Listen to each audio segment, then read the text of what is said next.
Hello everyone, and welcome to my TED Talk on good and evil.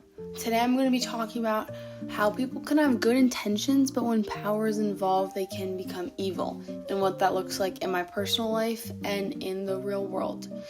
So when I was really young, in the 3rd or 4th grade, I loved soccer so much, and I thought it was super fun, so I decided to join Total Soccer Club. I joined with about 2 or 3 of my other friends, and it was a really small club at the time. They only had a couple teams and a couple coaches, but me and my friend loved the team, loved the coach. It was a super fun environment. We were super young, just learning, had a great time. We all loved it together. Our coach was from Britain. He was super nice to us and was really encouraging because we were only about 8, 9 years old, still new, young. He was super nice to us, super encouraging, and we had fun practices, joke around with us, and it was all good. But they started gaining attention of other people around. They were thinking, this looks like a good club. Seems like a nice guy. The girls are having fun. Seems nice. So the club started to grow, and it started to get bigger and grew a lot. So my coach, he kept coaching my team, but he had more people and more teams to oversee because all of these people start joining the team and it becomes a big club. So he was stressed with all of this new publicity, all this new people, and he was like, it was a big change really quick. So he started to become a little less nice to us. He was really stressed out. He started to become rude to us. He would treat us with less attention, which was understandable because he had way more girls to see. But he would call us rude names. He didn't uplift us. We were still very young. We were only in 5th grade. So this was a bad time for us to have a coach that was making us not like our sport, not like the practices.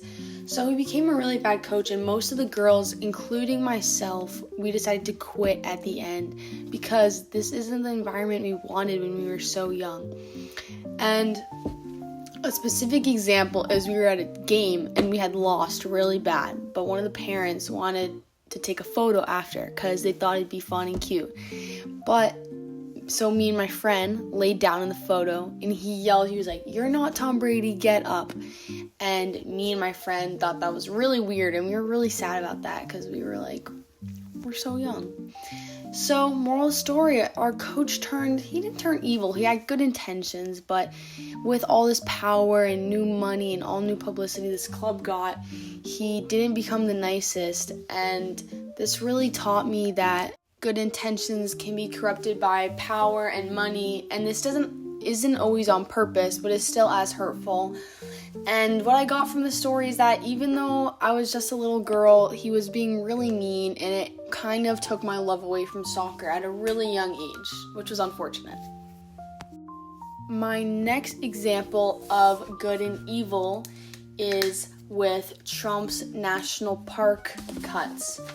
And basically, this example is talking about how Trump is one of his main goals in office is to help America get out of the big debt it is in. Because America is in millions and millions and millions of dollars of debt with all these countries.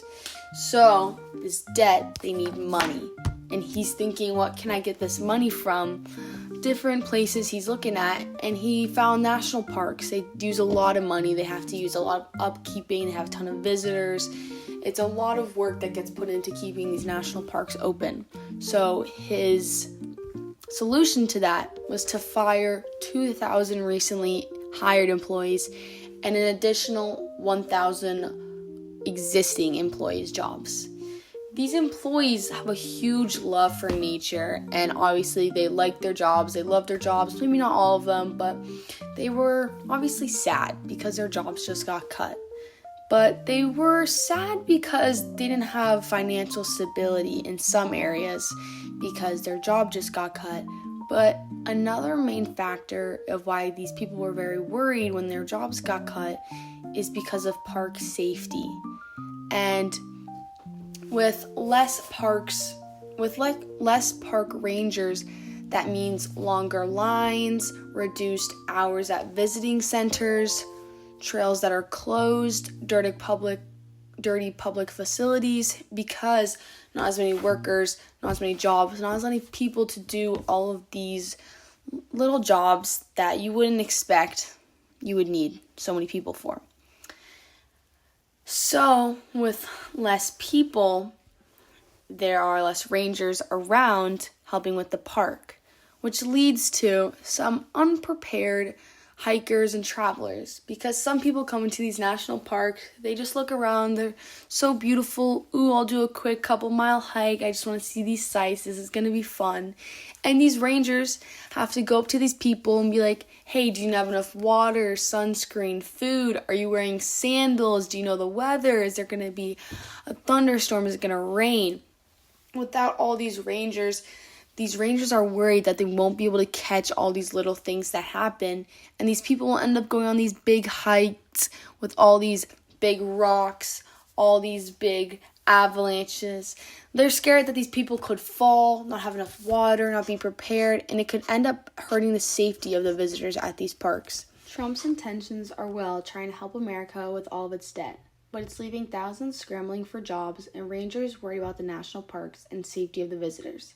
This good intention got twisted by Trump over using his power by laying off so many workers at once and leaving the parks at a big disadvantage.